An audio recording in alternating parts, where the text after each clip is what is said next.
Welcome everybody. I'm Nick Hirshon. I'm a journalism professor here at William Patterson and the advisor to our campus chapter of the Society of Professional Journalists. And I want to thank you all for joining us this semester for our installment of the Hobart Reality Check discussion series. This is sponsored by the Communication Department under the leadership of Dr. Rob Quick and the William Patterson chapter of the Society of Professional Journalists.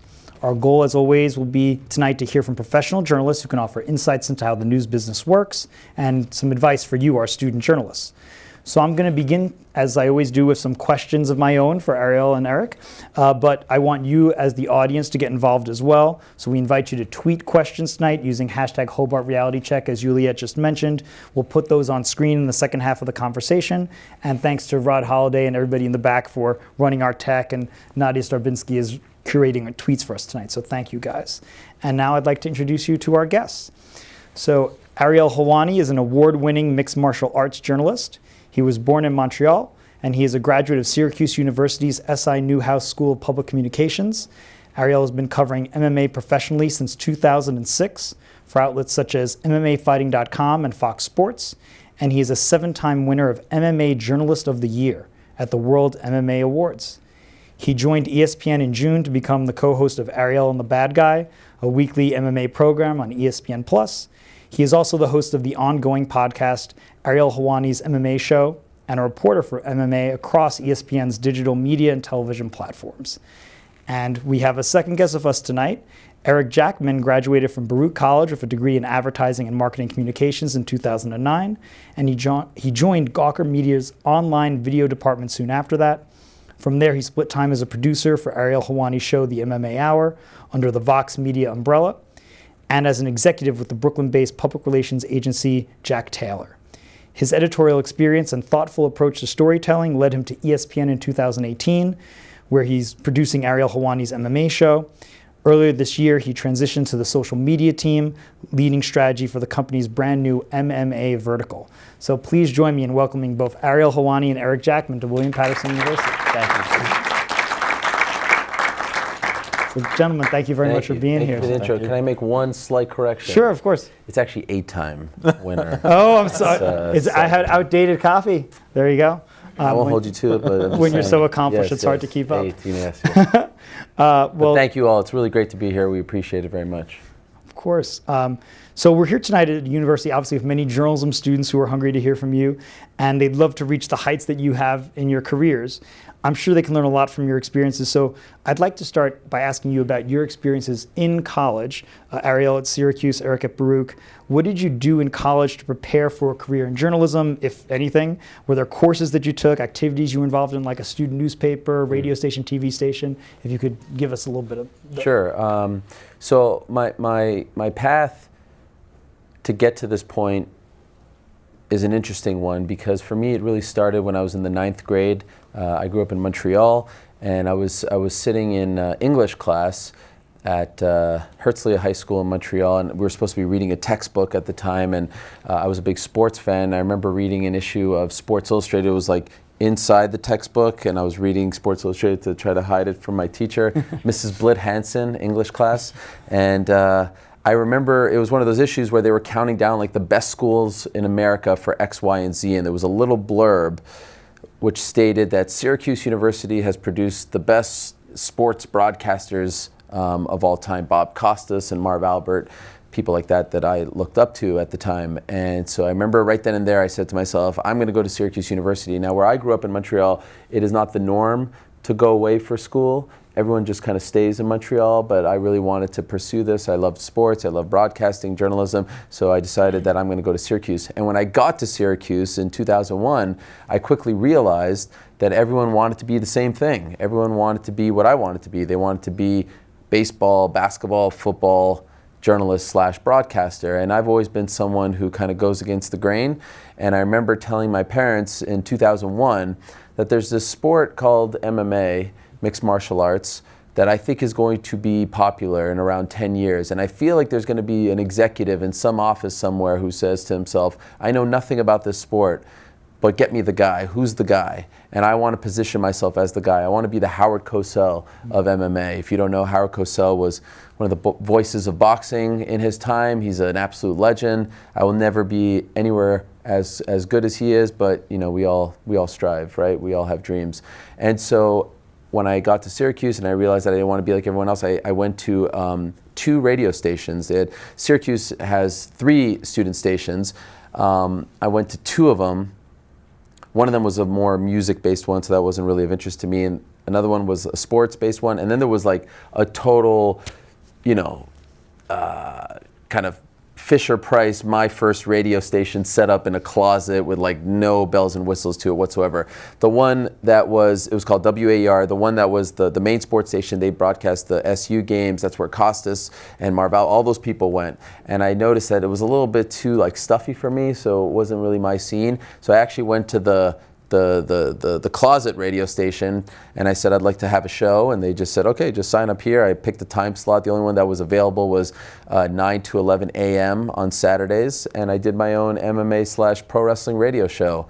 No one was listening except for my mom and my sister. There was a phone in there, so I would book guests on the show. I would send people emails. I would find their websites. I'd send Bruce Buffer an email. I had Bobby the Brain Heenan, Don Fry, Dan Severn. They were on the show, and I'd send them emails. But the phone could not make outgoing calls. So I would ask my mom or my sister, who was 10 at the time, to call the guest. I would get their phone number. They would call the guest, pretend like they were my producer long before I met him, and then they would call me and I would patch them through. Like it was a total makeshift operation.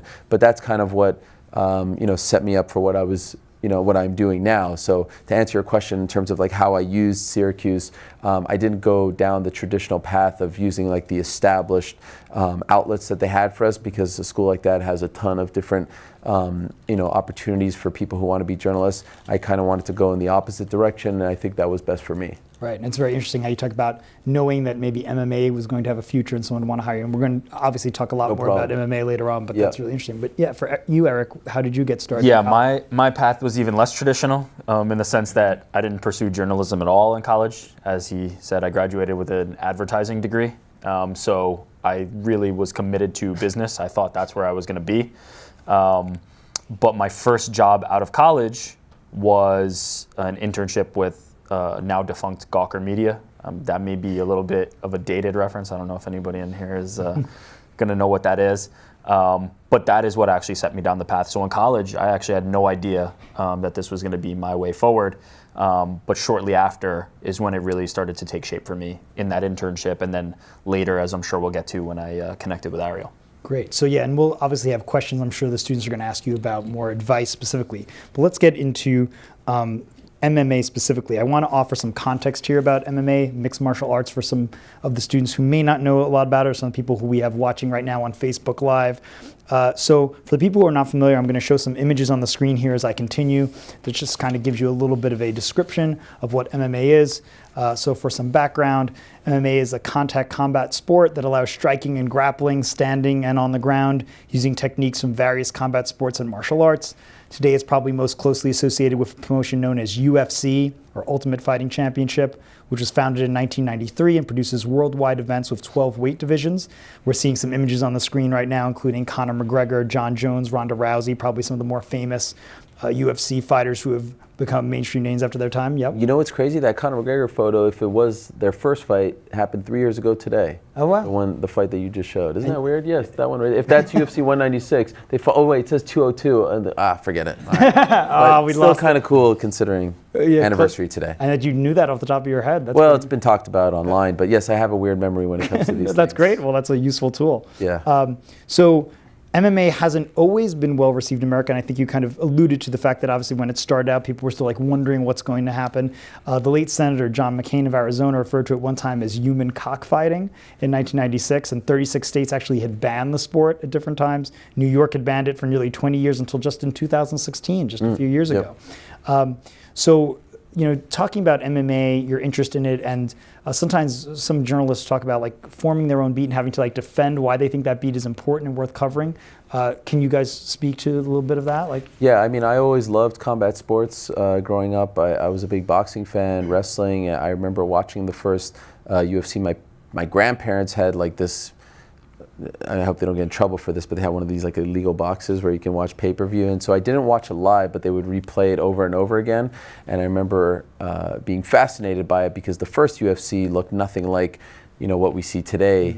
No weight classes. It was essentially like, let's get a guy from one martial art to fight another guy from another martial art and see who's the ultimate fighter, so to speak. Sure. And so it was much more of a circus, if you will, and it was a lot more brutal to watch.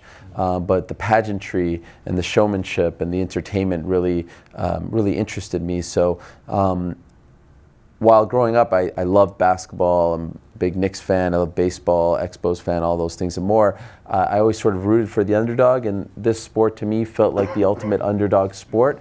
And also, how often in our lifetime do we get to be a part of something somewhat on the ground floor? I would never call myself a pioneer. I would never call myself someone who started on the ground floor of the sport. But the sport was born in my lifetime. And most people who are covering hockey, baseball, they weren't born when those sports were founded. So it's been really fascinating from a journalistic perspective to see the evolution of the sport. If you watch the NBA back in 1993, it may look a little different than it does today, but for the most part, it looks like the same sport. Mm-hmm. You watch the UFC in 1993 and you compare it to 2019, it looks dramatically different. And so I believe in 40 years, it's going to look even more different.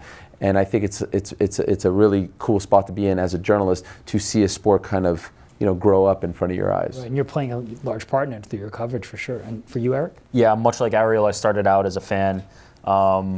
Renting the VHS of UFC tapes from Blockbuster Video and watching them with my friends. And unlike Ariel, though, I didn't really have the resolve or ambition to kind of turn it into a career. I was more a fan who reached out to Ariel as looking for an opportunity to turn it into something, an opportunity that I was passionate about and wanted to do something with it. In fact, I haven't turned it into a career until very recently. MMA was not my source of income for a long, long time. It was something that I was paid for on the side that provided a lot of value to me, and something that I was passionate about in my personal life that I was then able to monetize. But it all started with fandom. It all started with this was something that I knew I wanted to be involved in some way. And somebody gave me an opportunity, the man sitting here, gave me that opportunity, and now I've recently turned it into a career. And I think the biggest lesson of all this is that I believe if you're not passionate about what you are doing, if you don't wake up excited about your quote-unquote job, then you should look for something else. We only get one shot at this life, and I've never understood. While I think we're both incredibly blessed to be doing this, I mean, this is fun stuff. I think it was Howard Cosell who once called the sports department the toy department, right, of any news outlet. I do feel like if you are not passionate, if you don't feel excitement, if you don't love what you're doing, you need to look for something else, because it would be a shame to waste your life just kind of going through the motions. And so I think we both have a passion for the sport. We care deeply about the sport, and that fuels us through some moments where maybe you're not loving things, your job isn't going well, you're upset about something. At the end of the day, if you love what you're covering, then that will propel you, I think, to keep going. It's terrific, yeah. And I want to talk a lot about you guys working together and the chemistry you developed. So I mentioned you worked together on Ariel Helwani's MMA show, and you developed this chemistry that can serve as a good model for some of our students here working on our campus television station, WPTV. And we have a show, WP Sports Desk. They cover MMA and other sports. It's kind of similar to what you guys do, right? Obviously modeling it off what you do. So I'd like to play a clip from an episode of Ariel Helwani's MMA show in January to give our audience a sense of that. You're going to be talking here about an MMA fighter named Colby Covington, and we'll talk on the other side about how you develop this rapport, because how do you work together with a fellow journalist? I think that's an interesting aspect of journalism that we haven't had previous guests discuss. So We'll play this clip and we'll talk about it on the other side. Ladies and gentlemen, welcome to Ariel Helwani's MMA show.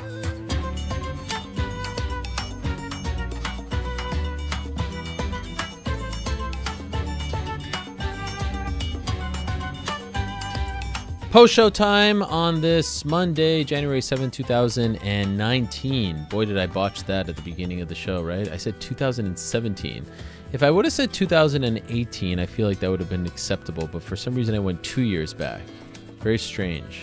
Not really sure why I did that, but nevertheless, I did it. Here we are. First post-show of the year. So much has changed. So much is better. We've got a YouTube channel, an Instagram, a Twitter. Unbelievable. Wow, we have come a long way in the last 7 months. And they're all ESPN MMA, by the way. So it's ESPN MMA on Twitter, on Instagram, on YouTube. So much going on, as always, in the world of MMA, and especially when you're off for a couple weeks. Now, technically, we weren't off. We had the New Year's Eve show on ESPN2 last week. Then 2 weeks ago, we had the Christmas Eve show. But you get the point. A lot has happened. So without further ado, that is New York Rick. How are you, sir? I'm doing well. How about you? I am doing okay. We have a lot to discuss. Let us get into it. We heard from Colby Covington on the show today. Fired up. So, two things. No gimmick. No MAGA. And fired up. Even ended it with an FU to the UFC. Yeah. Now, I hope I'm not putting you on the spot here, but behind the scenes you've told me that, you know, the act was wearing a little thin for you. What do you think of him today? Sincere. See, here's the problem. I thought this was clearly, no doubt about it, the most sincere. I don't think that's even arguable. It's absolutely objectively true that this was the most sincere Colby Covington we saw. The problem is, I also think it's the least polarizing. I also think it's the one that's not going to draw the attention of the people that he wants to draw the attention of, that has gotten him to this point. He has been hated. He has been the heel. He has been playing that up successfully to this point. It is the reason why when anybody does a poll on who they want to see Tyron Woodley fight next, yourself included, he is the answer. I don't know that this is going to be the one that does polarize people and rally them behind his cause. I actually think that the character works best for what his motivation is at the moment. To me, I identify most with this. I see this. I understand this. I get why he's upset. I think he has a completely legitimate case to be in that title shot. There's no reason that date couldn't work for both Tyron Woodley and Colby Covington, and that he shouldn't be in there as somebody who held the interim belt. I just think that the gimmick is the one that people will grab onto and be more behind, to be honest. So I see him getting a lot of love and a lot of that support. That would be the opposite of what has been happening to this point. Sure. Or split. It's been more split. Well, it's unbelievable. Like, leave it to the UFC to turn this guy into a sympathetic figure. It's amazing to me.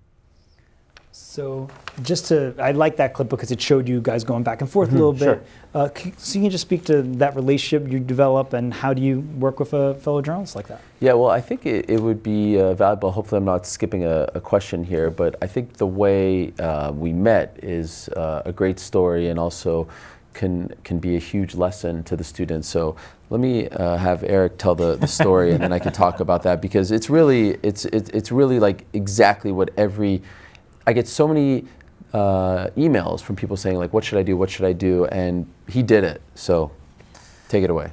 Thank you for embarrassing me. So I alluded to it earlier, just talking about that he gave me my first opportunity. That opportunity came about because I was looking for something to do. As I mentioned, or Nick mentioned earlier, I was working at Gawker Media, but it wasn't something I was passionate about. And what I was looking to do was break into MMA in some way. As I said, I didn't come from journalism, but I wanted to be involved in the sport in some way. So what I did was think about the things that I liked about MMA. One of the things that I really liked about MMA was Ariel Helwani's interviews. Shortly after that closet era, he started doing things that I was able to find that I really, really liked. And so I just emailed him. Now, it took some digging to find that email. It took some ingenuity in terms of figuring out what to put into that email.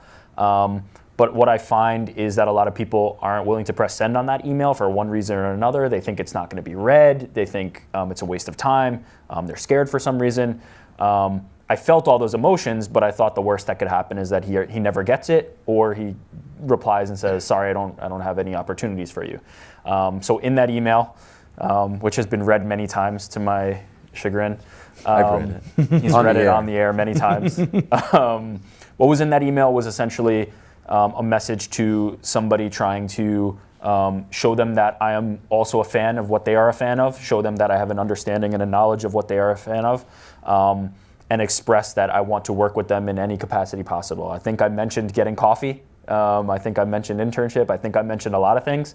But my objective was to get in the door. It was to, in some way, break into MMA. And Ariel was somebody who was doing not what I wanted to do. I never saw myself as Ariel. I never saw myself as the interviewer, the journalist. But I wanted to be involved. And so my path to that was trying to figure out a way to work with him in New York on the show, which turned into working with him in New York on the show. But I think it's really important to point out that timing was a huge part of that. There was an acquisition of his website at the time that was moving from AOL to Vox Media.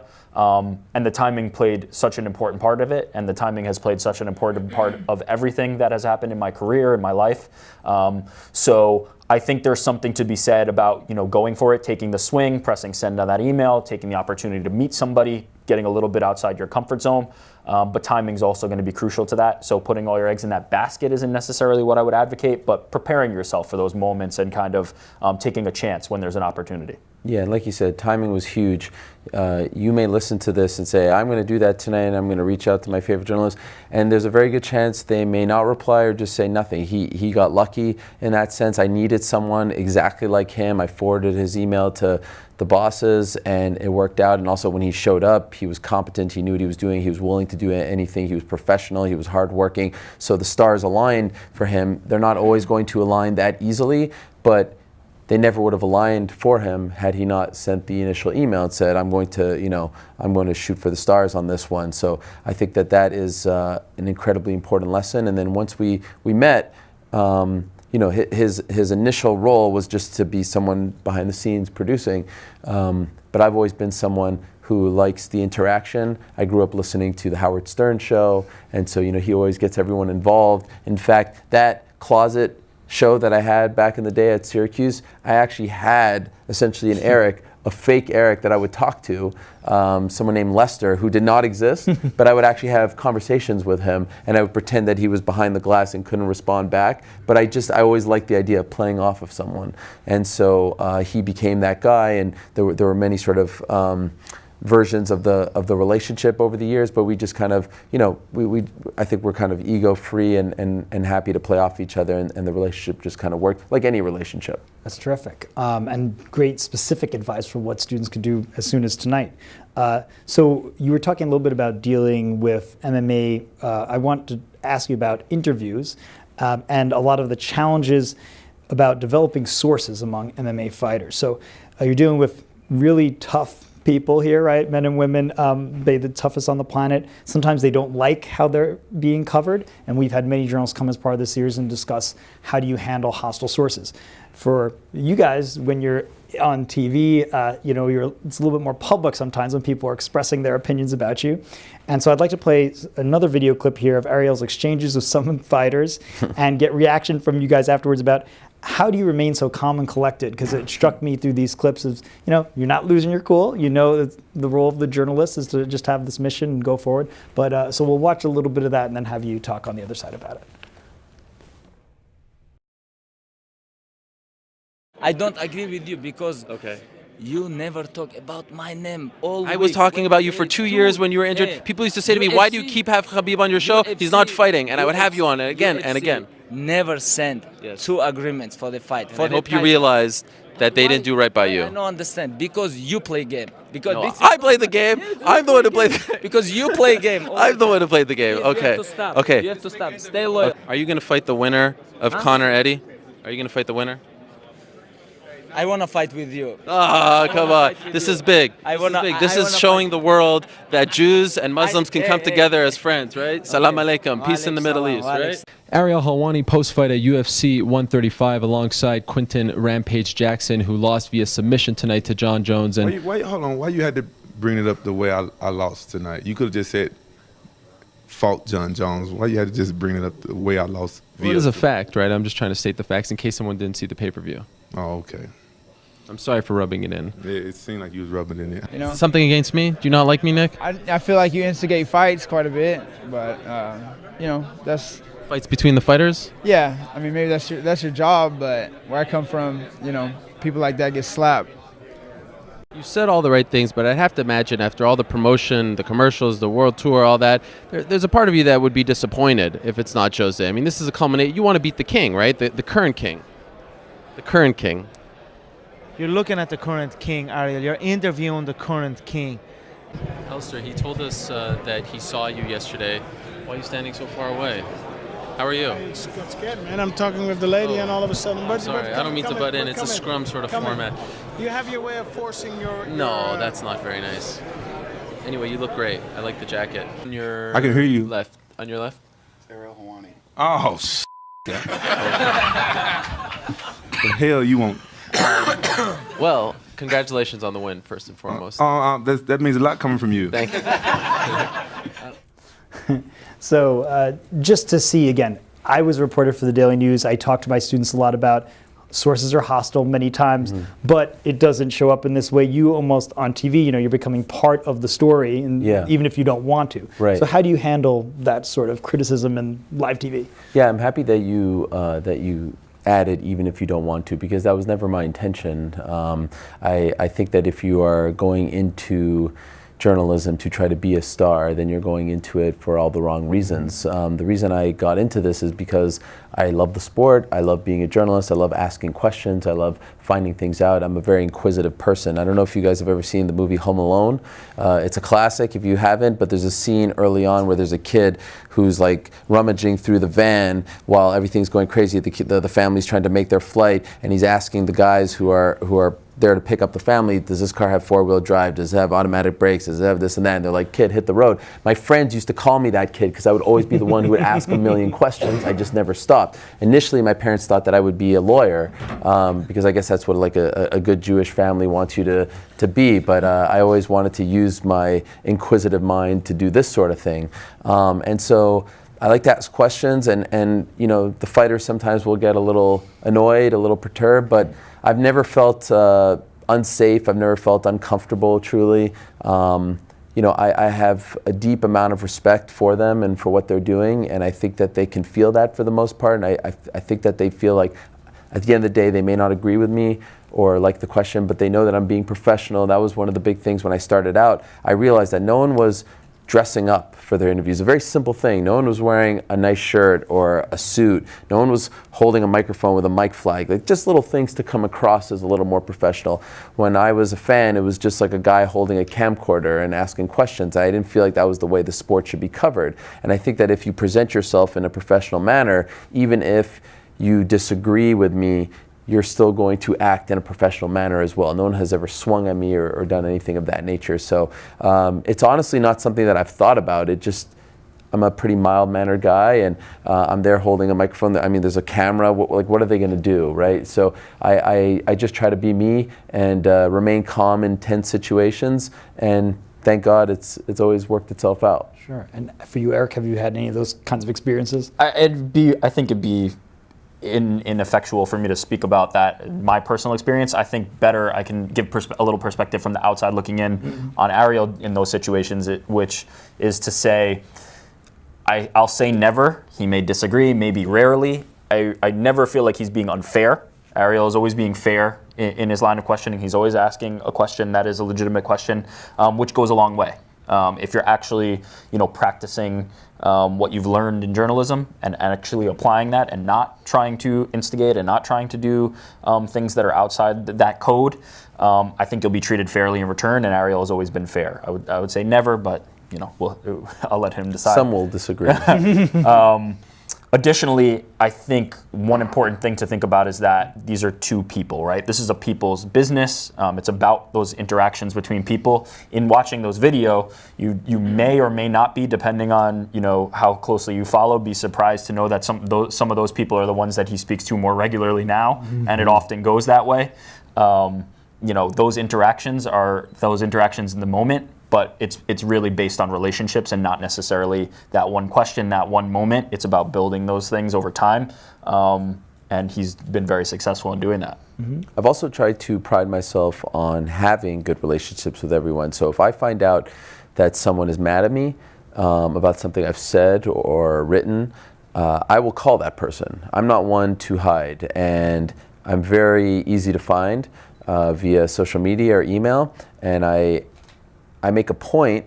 If I know that someone is mad at me, for example, there was a female named Nico Montano who's a flyweight champion in the UFC, and I knew she was very mad at me, and so there was a media day, and she was there. She was the first person that I went to. I didn't want her to think that I was beating around the bush, that I was delaying the inevitable. I went to her and I said, let's talk it out. If you are mad at me, I want to know why, and then I want to know how we can fix it. And so I've really tried to pride myself on, at the end of the day, having good relationships with all the sources. And you're not always going to be beloved. We're not working in the same lanes, so we're coming at things via different perspective. But I could at least try. And then, you may disagree, and let's move on to the next one. Let's try not to hold grudges. Right, and those, again, great lessons for students about how to diffuse those kinds of situations. Even if it gets off to a bad start with a source, doesn't mean that's the way it has to end, Absolutely. as Eric is saying. Great point. So for sure. And speaking of that, we had talked a little bit about this before you came on stage today. Another story that I think is a great teachable moment for these students, and one you've been asked about many times before. So I hope you'll indulge me here, because I'm going to take some time to explain it and show some images along the way. But there's key lessons here. Every journalist faces adversity in their careers. You confronted it, unfortunately, in a public way, and a very graceful way, though, that earned a lot of respect across journalism, and I think transcended MMA in that way. In the summer of 2016, you reported a pair of scoops, and we're going to show these on the screen right now, in which you revealed some of the fighters for upcoming matches in the UFC, including a contract between Nate Diaz and Conor McGregor, and the return of Brock Lesnar, a former UFC heavyweight champion who left the promotion to perform for World Wrestling Entertainment. Wow. You have the infamous tweet. That's the tweet itself. Amazing, yeah.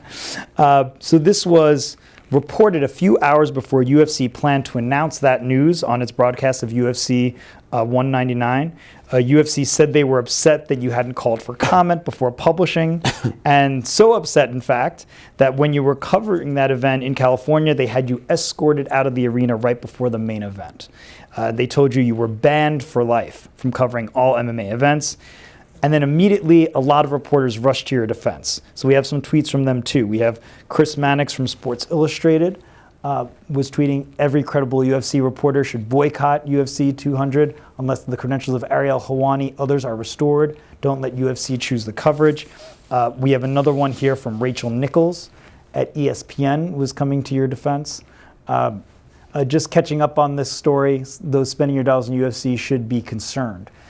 So this actually mirrors, I think, a lot of what is happening today, and we hear it with politics in the White House and people, Jim Acosta having his press pass revoked and all that sort of things. Obviously, MMA did come around pretty soon after and restored your access, but you handled it in a very, again, graceful, professional way.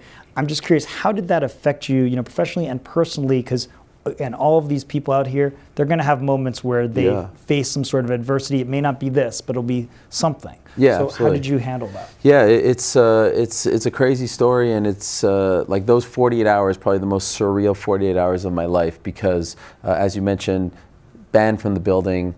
Usually when you break a story, for the most part, you're at home, you're in a hotel, you're on the street, you're not literally at the arena covering their event, and so that made things maybe a little bit worse because I was right there. I was almost like a sitting target, if you will. And I'll never forget when they told me to go talk to Dana, and he told me to leave and that I'd never be welcome back. And he said that Lorenzo Fertitta, who was then part owner of the UFC, had just put a bullet in my head. My career was over. I mean, pretty harsh stuff. And they also escorted out my cameraman, Casey, and his fiance Esther, who's a photographer, and they had nothing to do with it, but they were just part of my team. And so luckily in this day and age there's social media, and so I didn't really know what to do. I remember being in the parking lot and my mind is racing and I'm not really sure what's going to happen, and obviously I've put all my eggs in this basket. If you can't cover the UFC, you're not very valuable, right, to your employers. And so I just put out a series of tweets explaining to people what happened and telling them that I'm not going to have my usual post-fight coverage for them. And I left it at that. I think it was 3 tweets. I left it at that. I wasn't really sure what was going to happen. And of course, it picked up some steam, but it was also 1 a.m. Eastern time on a Saturday night, so there wasn't a ton going on, and a lot of people were sleeping. And I'll never forget going on the plane home from California back to New York and buying the Wi-Fi and turning on my Twitter. and then seeing that this thing had exploded. And I don't know Chris Mannix. I'd never met him up until that point. I've never met Rachel Nichols till this day. And for people like them and many other very famous and successful journalists who speak out on my behalf meant the world to me. I think the UFC was hoping that the story would remain in the MMA bubble, because unfortunately they have done this to other journalists who are still banned till this day.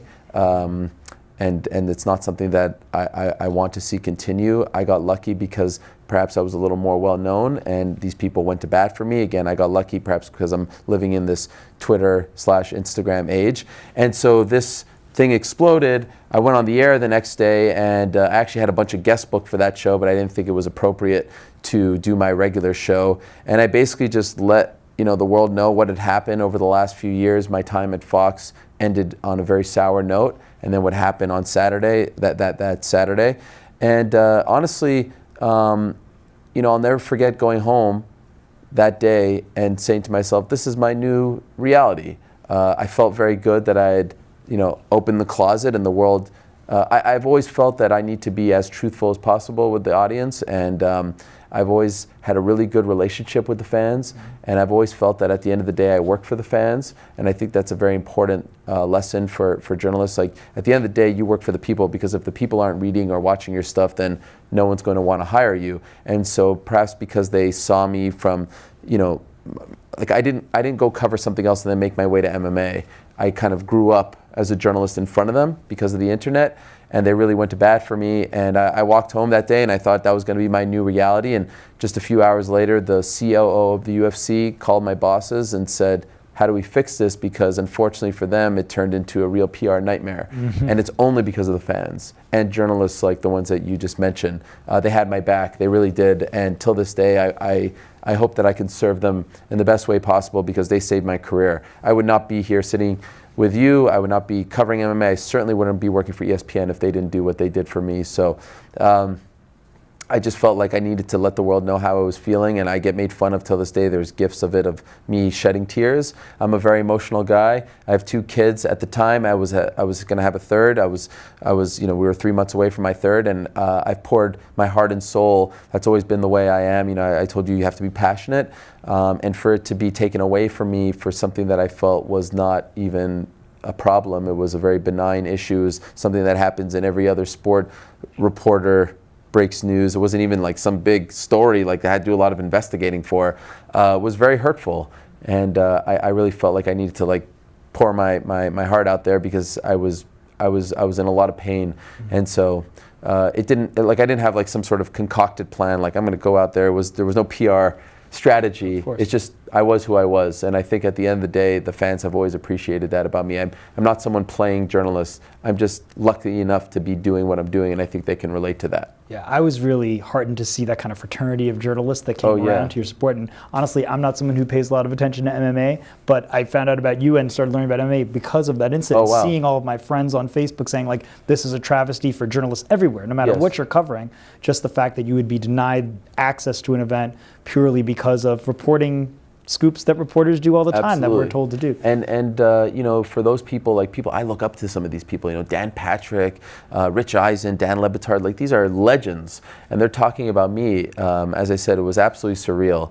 And so, it's pretty cool. And maybe what helped me was that the Trump versus the media stuff was actually starting around then. So it was a very hot topic. It's true. And I would never in a million years compare covering the UFC to covering the White House. But as some of you may know, our president and the president of the UFC are good friends, and they do have a lot in common as far as their stance towards the media. So it's been fascinating to watch how journalists, you mentioned Jim Acosta and others, have dealt with that, while also having my own experiences dealing with the story that you're talking about. Sure. I mean, Eric, I guess at that point you were not yet working with he was with me. So I mean, my responsibility at that point is, on the following Monday to be there with the team to turn the cameras, record the show, and do all that. But the other responsibility is as a human, as a friend, as a person, to just make sure that he's okay, and we exchange text messages and things like that. But to support him and to let him know that myself and the rest of the team are there for him. But at the time, that team was very close knit, and so I don't think that was anything that was lost. But I think what was important about that moment was the momentum that it got, the other journalists and the fans to get behind it, but also that I think to this day the nature of discourse between the UFC and the media has changed to the point where I don't think something like this would be possible again without a similar outcry. Right.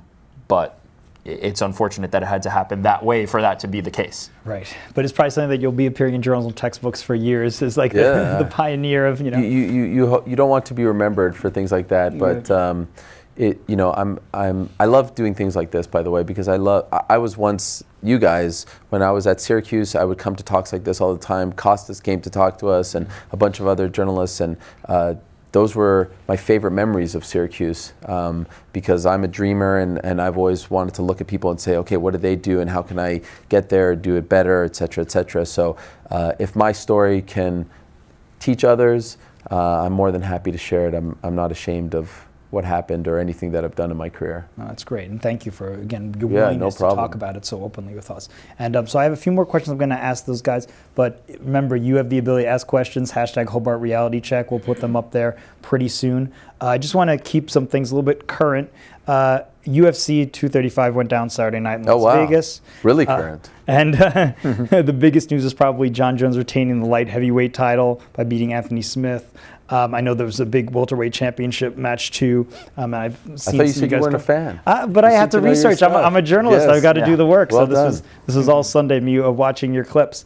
So actually, speaking of which, I like to play some video that I edited here from your ESPN segment after UFC 235 with your colleague Dominic Cruz, and we'll talk on the other end about, again, being comfortable on camera, developing this on-camera persona, because certainly, like for me, I started as a print journalist, and we didn't really study anything about broadcast, and now I'm kind of like learning things, or I see things, and we're taught now for journalism students, you're not in silos. You're not just like a print journalist or a TV journalist. So just kind of like, how do you navigate all that new world? But we'll play this clip, see your on-air persona there, and then we'll talk. And apologies for the voice in the clip. UFC 235 officially in the books here in Las Vegas, Nevada. Hello again, everyone. I'm Ariel Helwani. That is Dominic Cruz, and I feel like I've died and gone to heaven. Wow, what an honor this is for me, Dom. Thank you for joining me. Man, I'm just glad I got to see these fights. Yes, these fights were awesome tonight. Okay, let's talk about it. It's a pleasure to be here with you too. As always, let's talk about John Jones first. He retains his title. He goes the distance. Are you surprised this fight went the distance? So, I didn't want to show too much of the rest of it, just to get a sense of how do you develop this on air. Yeah. So you said you mentioned Howard Cosell before, modeling yourself on him a little bit, but any tips there? It's so funny that you use that clip after what we just talked about, because what I said at the top of that was a wink, wink, nudge, nudge, which hopefully went over everyone, like all the bosses' heads, and it was for the hardcore fans, the people that supported me, because if I'm being 100% honest and candid with you guys, there are certain opportunities that aren't afforded to me at ESPN because of my relationship with the UFC, because the UFC and ESPN have this broadcast deal, and because the UFC produces the content. And so they told me that you're going to go cage side and do a wrap up with Dominic Cruz. And I said, this doesn't sound right. Like, I'm not really welcome around those parts. And so that was the first time that I was that close in a very long time. And so why I said I feel like I've died and gone to heaven was like, hey, I'm back, everyone. I didn't expect this. So that's why I said it like that, as just sort of, to let everyone know, because I'm sure there were others who have been following who thought that it was a little bit out of the ordinary to see me there. I would love to continue to get opportunities like that, but I sort of view my role now at ESPN, because ESPN is the home of the UFC. I've always wanted to be the voice of the people, and I've always wanted to tell it like it is, like Howard Cosell once said, and I don't view myself as a traditional broadcaster. I'm not a play-by-play guy. I don't necessarily view myself as like your traditional sideline reporter. I'm me. I'm the guy who wears like the flannel shirts and the plaid and things like that, and on fight night I'll wear a suit. But I like to have fun and try not to take it too seriously. Now I will say, it's taken a while to get comfortable like that in front of the camera. When I started with Fox, I remember there was one hit in particular. It felt like my heart was beating out of my throat. I was so nervous, you know what I mean? That light goes on, there's a guy in your ear counting 3, 2, 1. That stuff is intimidating. It is scary, and it's okay to be scared. Like anything in life, the more you do it, the more comfortable you'll be with it. And I still feel to this day I can be even better. I could be more comfortable. I could be, less in my own head. You just have to do it over and over and over and over again. By now, I've probably done thousands of hours in front of a camera, and I still get nervous about certain things. So it takes a very long time, and it's okay to feel nervous. If you don't feel nervous, you're probably doing the wrong thing, because that means you don't care about how your product is going to be perceived. And so it's fun now to be a little more comfortable in my skin. And also, we were talking about when I got banned and it felt like my career was over.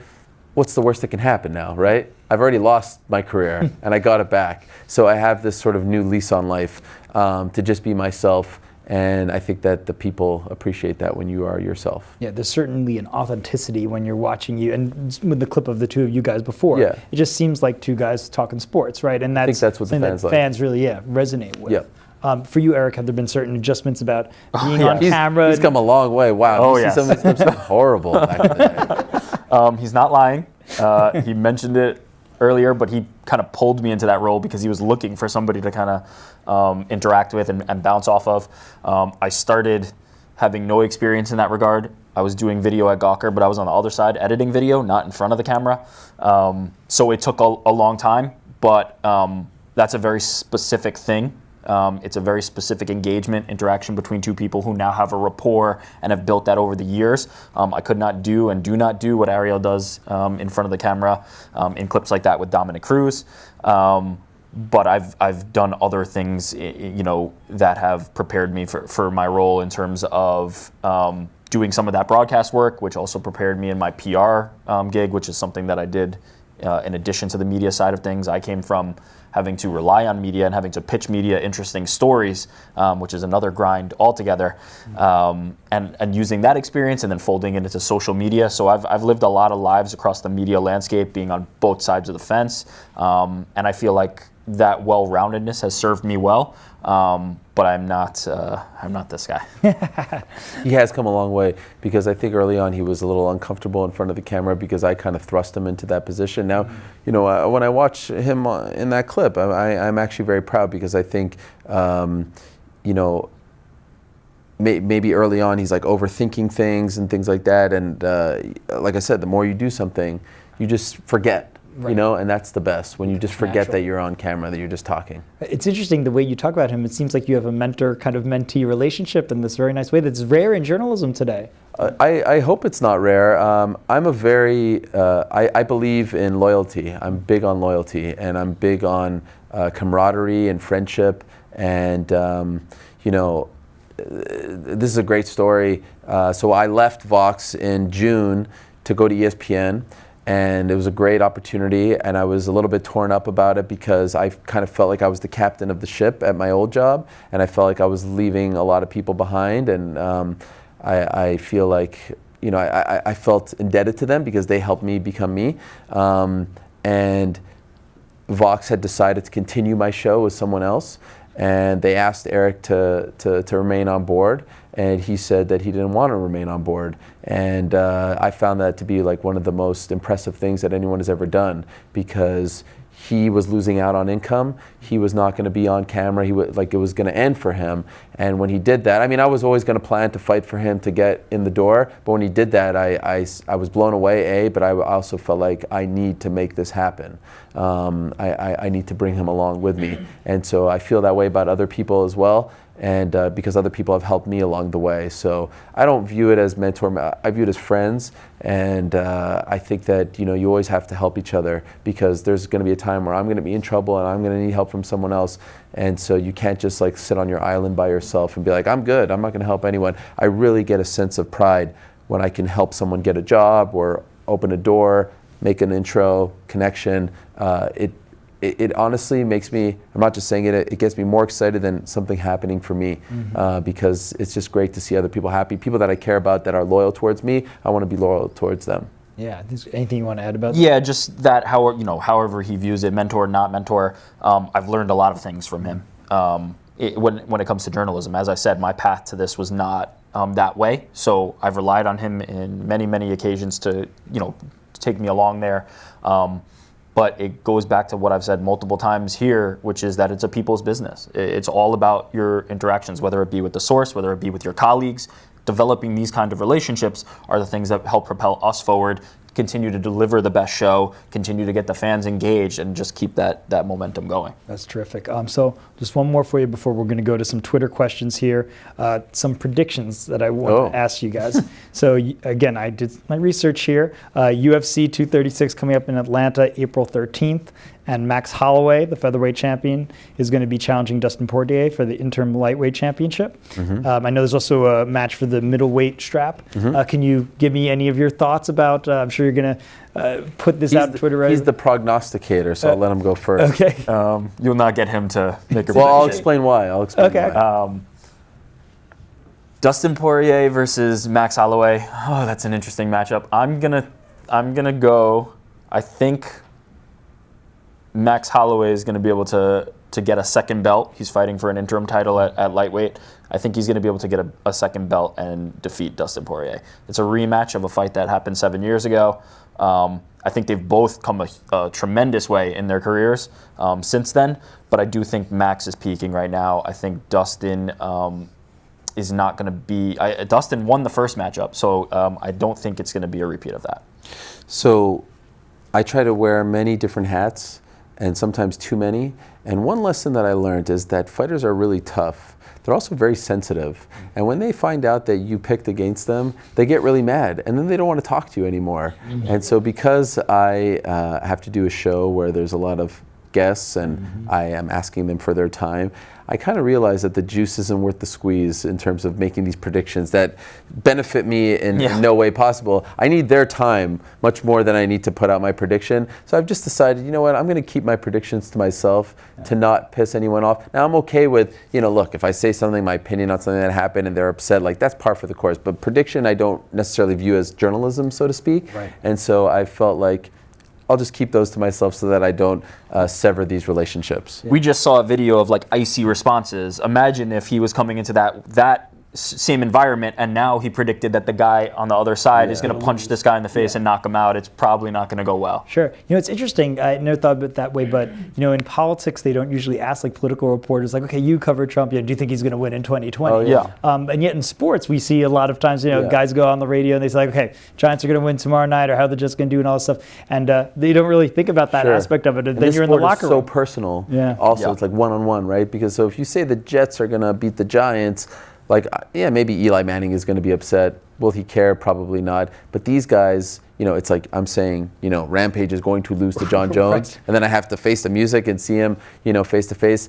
It's not a great spot to be in. So I've just decided that it's probably not, in my best interest. That's smart. And maybe that makes me seem like a coward. I don't know, but I don't feel like you need that from me. As the public, they don't need that from me, right? So I think that's a smart restraint, a journalistic restraint. Exactly. For sure. All right, so let's make sure we get to some questions. So we'll pull up some of the Twitter questions here on the screen, and we'll just go through them. We've got a lot tonight. So we have Joel Roman. We'll start with him because he's actually a student who's graduating this semester who first reached out to you guys on social media, and he's the reason why you're here tonight. He's the one that made it happen? Thanks, yes, Joel. he's the one who helped. He's not here?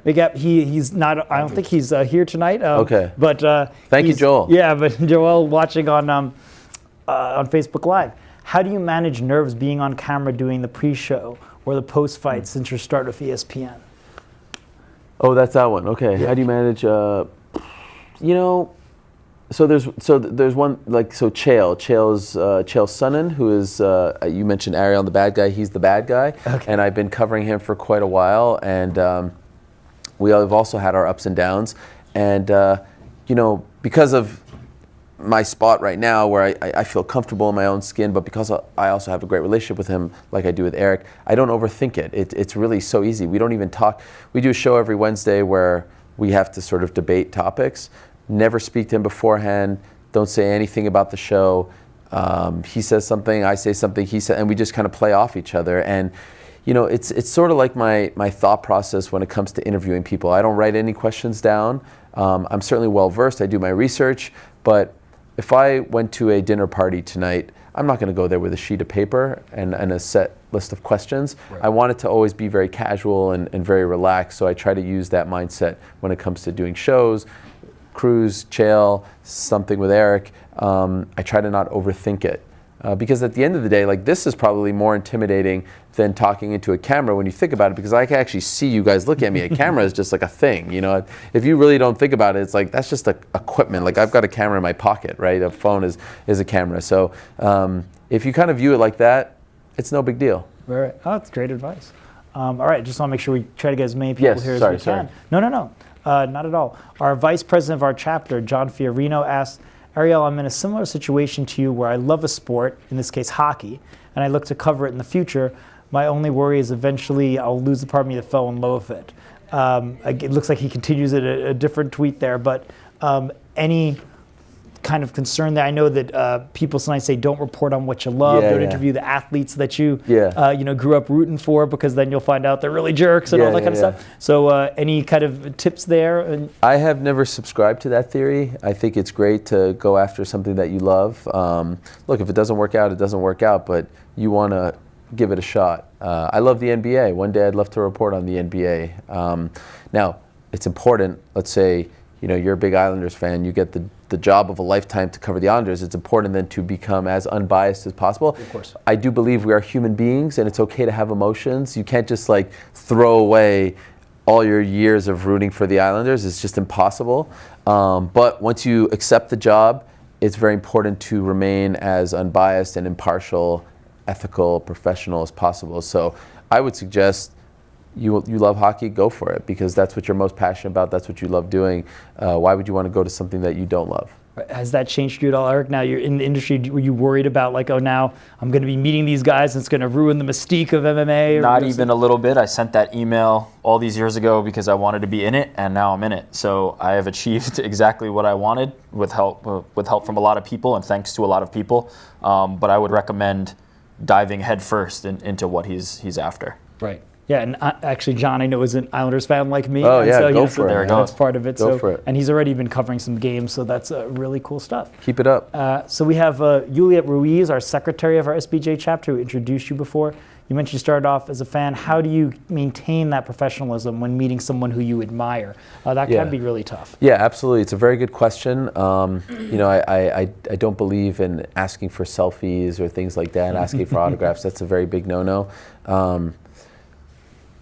I really take the professionalism part seriously. I'm a big stickler when it comes to that. So much so that early on when I was covering the sport, there's some downtime at night, right? And people like to go to the hotel lobby and the bar and drink. And I've seen people that are fellow journalists or who work in the sport drink a little too much and then act a little foolish. And I don't view these business trips as vacations. I don't view my job as this thing that I am owed. It's a gift. It's something. It's a privilege. And so I never want to do anything that will compromise that. So I never drink. I don't like to fraternize with the fighters or things like that. I like to keep it very separate because I think it's very important to remain professional. So maybe it's something that was instilled in me. I think a lot of that was instilled during my time as a student. That if you're going to accept this job, it's not because you're accepting it to get autographs and take pictures. It's a huge responsibility that you're the guy that's getting to ask John Jones a question after he won. A million people would love that opportunity, and if you blow it, then they should kick you out. The employer should move on to the next one. And so if I'm just thinking about getting an Instagram photo or things like that, like, this is not for you. You should just go back to being a fan. Mm-hmm. Yeah, and in fact, I think you'd find it'd be to your detriment. As we talked about, if somebody has a misunderstanding of that relationship and thinks that you're friendly or thinks that you're unfriendly with the other person, that is not something that will help you down the line when you have to ask them the tough questions. So being professional and separating those things is what will serve you best there. Rather than, you take that selfie now, but now that person thinks you're their friend, and all of a sudden you're picking against them, and all those things that we talked about earlier. It is a bad road to go down. So keeping those lines and keeping the field of play very clear is what will ultimately serve best. We had a sports reporter come here, a friend of mine, Dennis Gorman, who works for the Associated Press covering hockey, and he often bemoans the fact that now there's a lot of these bloggers who are allowed into the locker room, and sometimes they are asking for selfies or autographs. And also that, it just, the kinds of questions are more fawning questions, just like, you were so amazing tonight. You're so great. So I think that's interesting because, you came from MMAfighting.com, and obviously it wasn't ESPN at the start, but maybe acting in that kind of professional way lends more respect to the organization that you're writing for. Right? Absolutely. And when I started covering the sport, a lot of the quote-unquote journalists who were on press row, because at the time, 2006, 2007, the sport is essentially 13, 14 years old, wearing fighter t-shirts, asking for selfies, things like that, and this was shocking to me. And this is honestly part of the reason why I wanted to get into MMA journalism, because I didn't really love the way the sport was being covered. And so over time, the level of professionalism has changed dramatically, not because of me, but just, things evolve.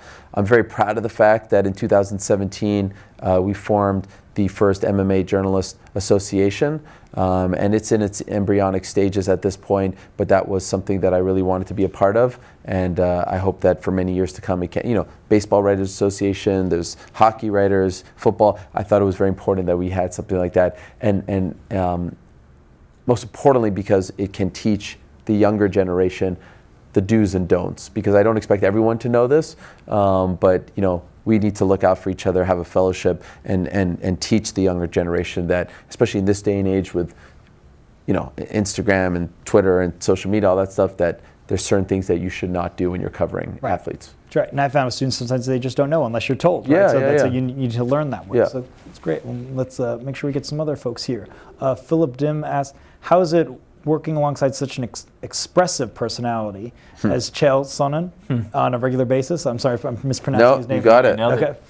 He's incredible. I mean, the guy is just unbelievable. He's prolific. He's one thing I've learned about working with Chael is that he's actually quite shy when it comes to, just regular personal interaction. And then the camera turns on, and holy smokes, he's like a buzzsaw. So it's a lot of fun. I don't expect you guys to know these two individuals, but I grew up in Canada. You may know them. Don Cherry and Ron McLean yes, of course. are a very iconic duo that would appear on Saturday nights, Hockey Night in Canada, during the intermission break. And when I first found out that Chael and I would be together, I sort of viewed it as an opportunity to perhaps be the Ron McLean and Don Cherry of MMA, where he's kind of the wild man, he says what's on his mind, and I'm the guy who's trying to keep things intact. And sometimes I'll press his buttons and disagree, but we kind of play off each other nicely that way. So it's been a lot of fun. I really enjoy it. And again, going back to loyalty, like now, Chael's my partner. There are challenges because he's still an active fighter, and so I try really, when he's fighting, to remain objective and whatnot. But I would be lying again as a human being.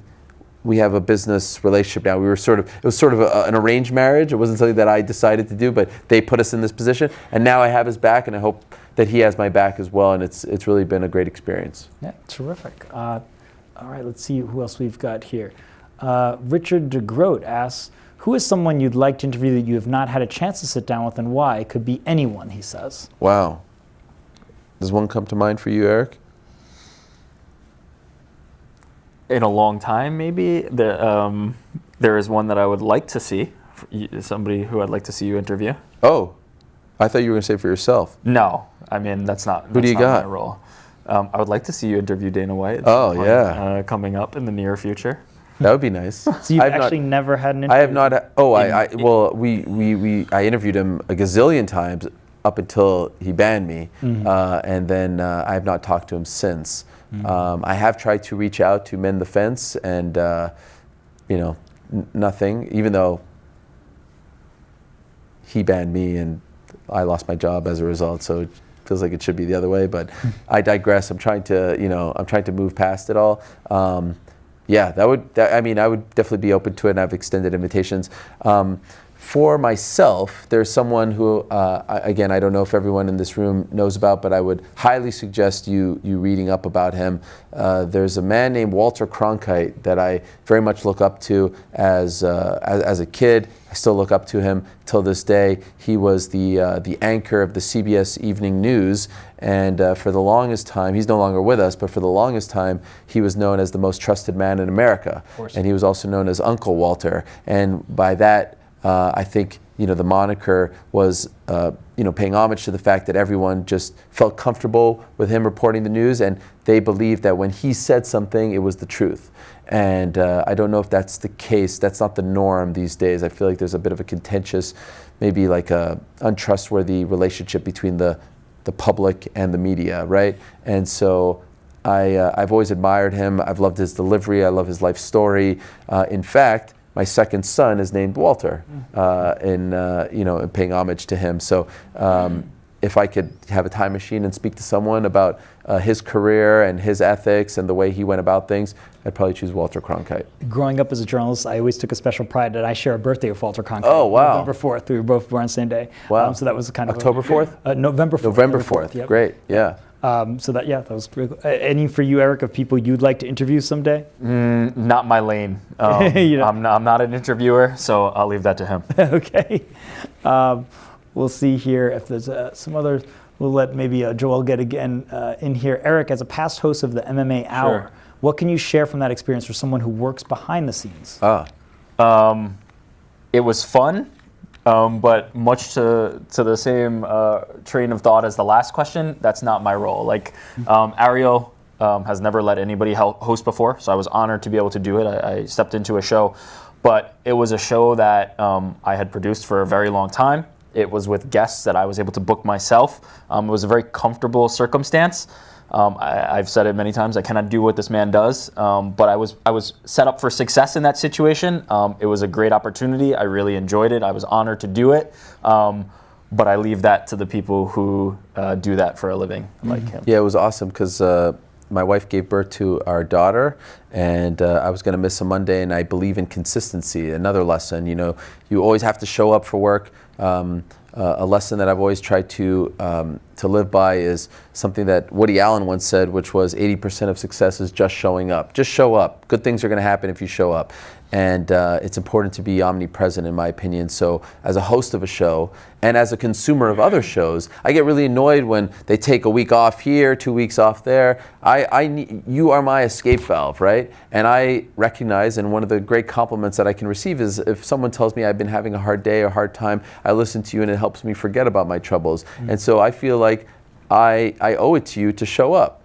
Like yesterday, I did not feel well. My voice was a lot worse than it is right now, and my wife was telling me, just cancel the show. I can't cancel the show. That doesn't even cross my mind to cancel the show. And so I'm proud. Watch something happen to me now, but I am proud that it's been a very long time since I've missed a show. And honestly, the last time that I willingly missed a show where they didn't tell me oh, we're off this week because of Christmas was the time he hosted. And it was because we just had a child. So obviously very good reason. And it was really cool for me to be a fan and watch it, watch someone else sit in the chair. I called in at the very end, but I would never allow anyone else to sit there other than him. Even though he's not like a trained host or a journalist or anything like that, there was only one other person that could have done it. Otherwise, I just would have, not done the show that week. And so it was great that the fans got to have their show. It was a little different.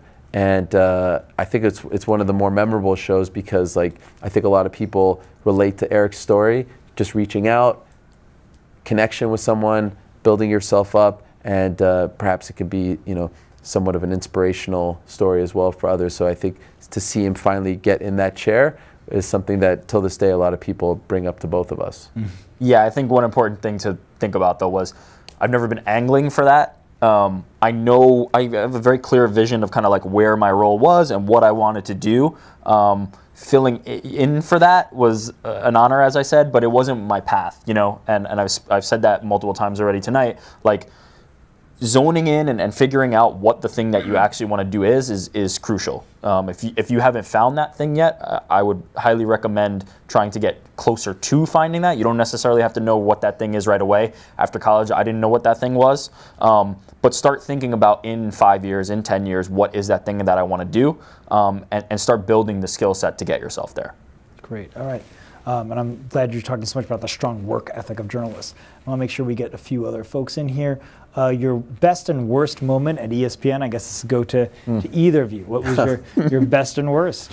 For our current employers, well, so I've no worst moments. Yeah, no worst moments. I've only been there 8 months, almost 9 months, and essentially the same for Eric, although he's more full-time now.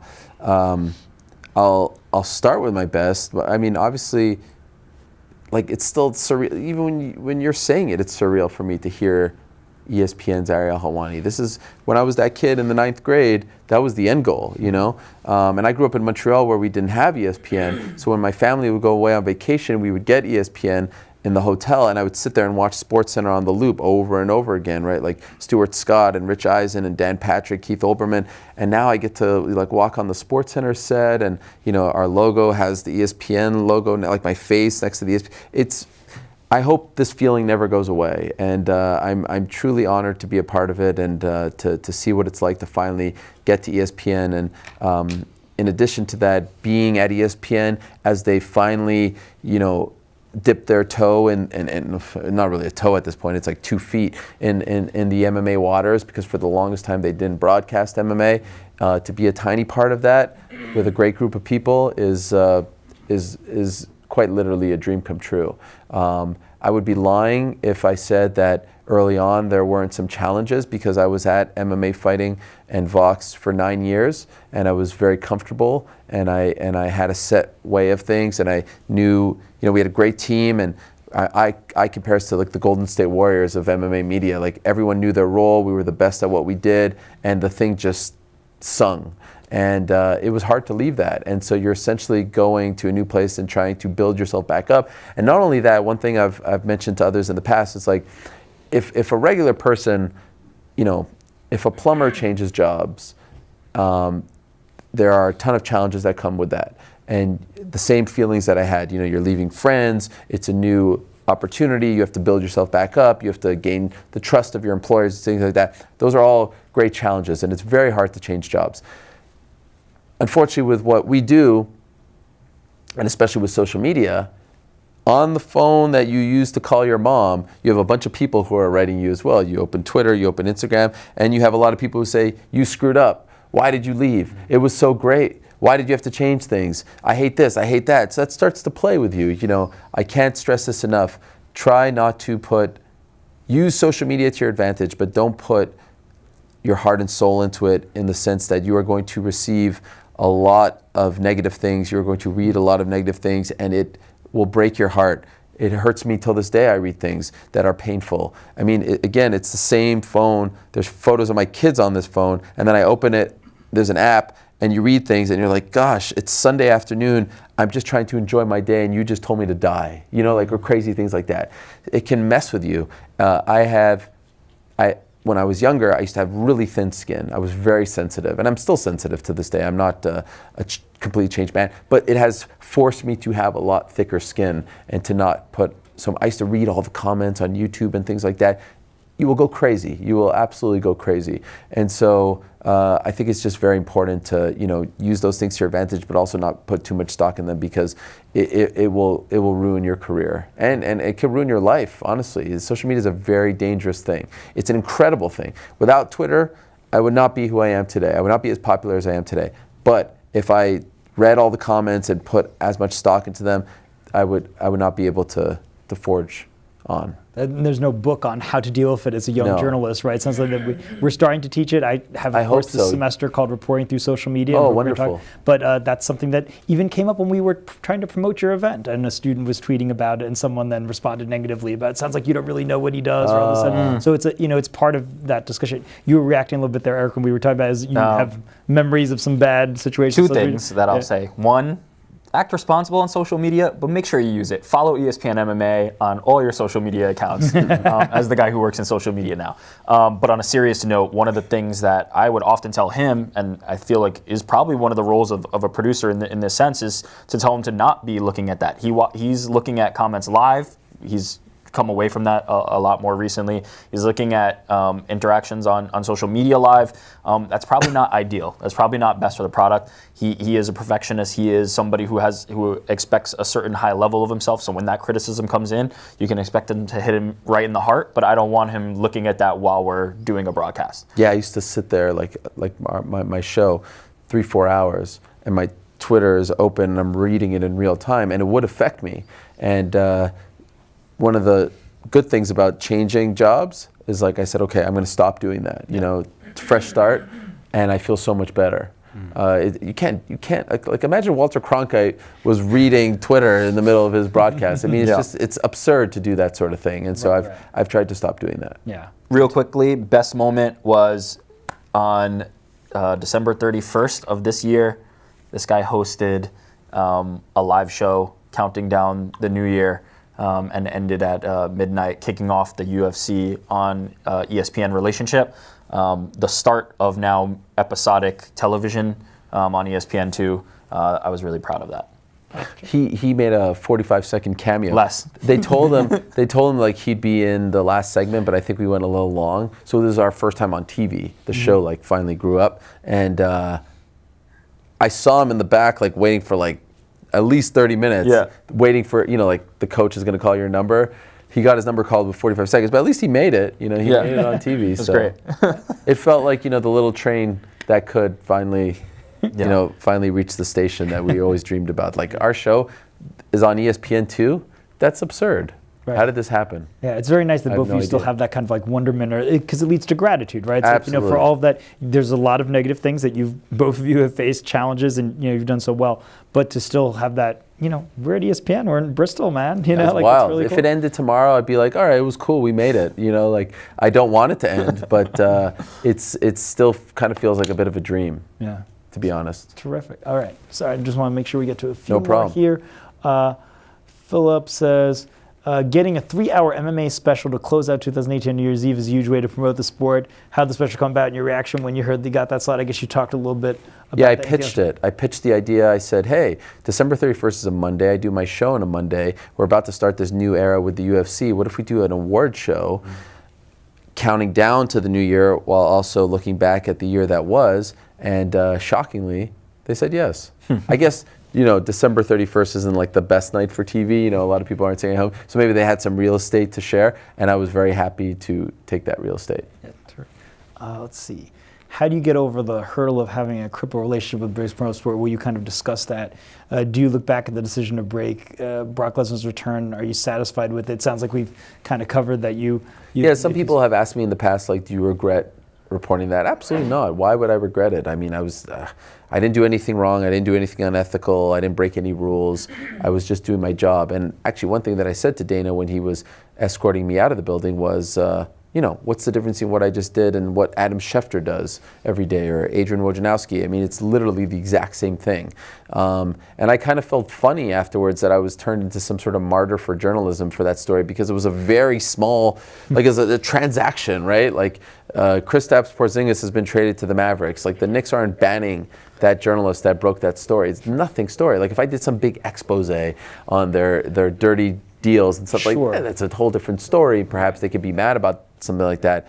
The UFC was convinced, I guess, that I had a mole in the company because I was breaking a lot of stories, and they were just convinced that I was doing something unethical.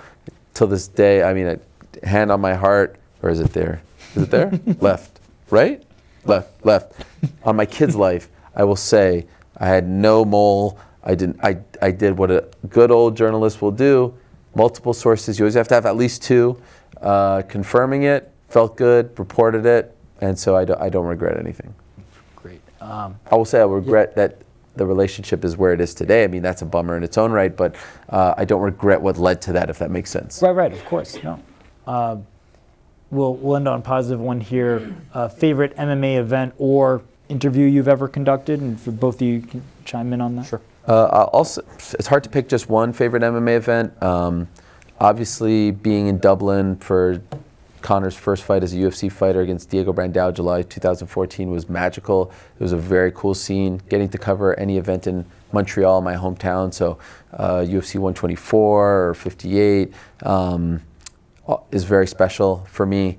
The international events are a little cooler, so like UFC 112 in Abu Dhabi was super cool. UFC 144 in Japan was very special. 127 in Australia, 193 in Australia was special. You can see how my mind is like weird with these numbers. It's great that you remember all that. Yeah, so those are some that come to mind. UFC 100 was obviously really cool. And as far as favorite interviews, you know, it's really hard to pick. I've been so lucky. You know, one of the great things about MMA, and if there's anyone out there that wants to be an MMA journalist, I can't stress enough just how great of a job it is, because the fighters are so authentic, they're so accessible, they're so open and honest. They don't have a bunch of PR people telling them what to say. They're the best interviews in sports, and I'm someone who consumes a lot of sports content, and in my mind, MMA fighters are pound for pound the best. And so there's a lot of opportunities to be journalists because there's not a ton of people who cover MMA who are well versed, who like it. And I think you will find out, you know, how much fun it is to cover the sport. So it's hard to pick one. There's been a bunch of memorable ones. I'll leave that to the people. You know, the ones with Conor have been great. With Rampage, with Dana White, with Daniel Cormier.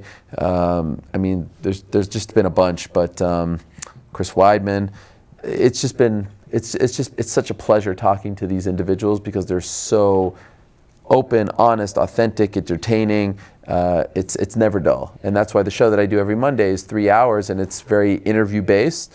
And at this point, you know, the fights, they kind of all blend in together, but it's really the personalities that I'm still drawn to after all these years. And so, as a journalist, that's a dream, right? Like to have a person who's just a great quote, who keeps you on your toes as a reporter is awesome. It's a great job. It's a great beat to cover. My favorite event to work was earlier this year in Brooklyn. January 19th was the kickoff of the UFC and ESPN relationship on broadcast. And that was my first event that I was working as a full-time member of the MMA What a company staff. man, huh? He picks an event that happened 2 months ago. I've only worked 3 events at this point. You've been to a million other ones. I've been to a bunch, but this one was significant because now I work for ESPN. That meant something to me. Right.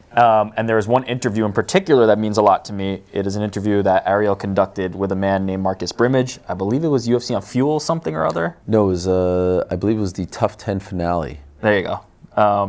Find it if you haven't seen it. If you're an MMA fan and haven't seen it, like, what are you doing? If you're not, watch it anyway. But it is the interview that I was watching in my house that caused me to pen that email that I sent to him. I watched it and said, I want to work with this man however I need to. And now I'm sitting here years later and it worked. Yeah. So I watched that interview and it has a real significance to me. As we just move past the student questions, one thing I want to close with, if you could just talk to them. We hear a lot about uncertainty in the news industry today. Is it worth studying journalism because there's not a lot of jobs out there? Newspapers are having layoffs and all that kind of stuff. Obviously, you've made it. Do you have any words of wisdom to them as they're like contemplating, is journalism worth fighting for? They may really like it. I hear this from a lot of students, but my parents are concerned. Maybe I'm not going to be able to make pay off my loans and all of that. Absolutely, and I don't believe. And I feel like Eric will say the same. I don't feel like we made it. I mean, anything can happen tomorrow. You always have to still have the hunger that you guys have right now. You know, once you go into the real world, so to speak, you always have to keep that hunger. If you lose that hunger, like I was talking about with the passion, it's not going to work out for you. I believe in journalism. I believe that being a journalist is the greatest job in the world. I feel like, especially in this day and age, with social media, with podcasts and things like that, there's a lot of other opportunities, more opportunities than the Cronkite days to the days that we started in. There's more opportunities than ever. The key is to be different. So, you know, sometimes I'll have someone send me an email and say like, hey, I'm trying to be an MMA journalist, can you look at my website? And I'll look at the website and it's just like a bunch of recaps, like, oh, this is what happened at UFC 235. You're never going to stand out if you're just doing what everyone else is doing. And so my thing was interviewing. I felt like there wasn't any great interviews in the sport, and so that was going to be the way I stood out. Much like when I got to Syracuse and everyone was doing stick and ball stuff, MMA was my way of being different. So be different, be professional, be ethical, treat the job seriously. But if anyone's telling you, I mean, my parents were incredibly supportive, but I'm certain, I've never asked them, and I'm certain in the back of their mind, they were like, journalism, really? This is what you're going to do? We've given you all these opportunities in life and you're going to be a journalist. I think it's such a great job that you get to be on the front lines and asking those questions and, getting to go to events and things like that. I mean, it's so great that you get to be, for a lot of people, especially sports journalism is sort of an escape, as I said, and that you can provide that for people is just such a great privilege. So I would say that if you want to do this for a living, go for it. It's a great profession. It's a great life. Sure, there are challenges, but there are challenges in every single walk of life, every single job. And just have passion, care about what you're doing, be different, be professional. And if you stick to those things, I think you'll go very far. Mm-hmm.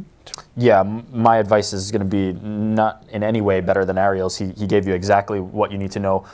What I would say is every profession is going to have a scarcity of opportunities available. That's true in journalism, doctors, whatever your profession is. There's always going to be somebody you're competing against. You're always going to have to be better than the next person to get to the top. So if journalism is what you're passionate about, I would say pursue that with all your energy, with all your effort, and try to make something work there. Sometimes you're going to make it happen, sometimes you're not, but what you'll find is the skills and the resources that you've built up through pursuing something that you're passionate about are going to be way more valuable to you down the line than if you had taken another path that you weren't passionate about. You're not going to invest yourself in it, and you're not going to be able to build a skill set that you're going to be able to apply to something later. Whether it is journalism or whether it takes you down a different path, I'd say be open to that, but pursue something that you're passionate about regardless of what you're doing.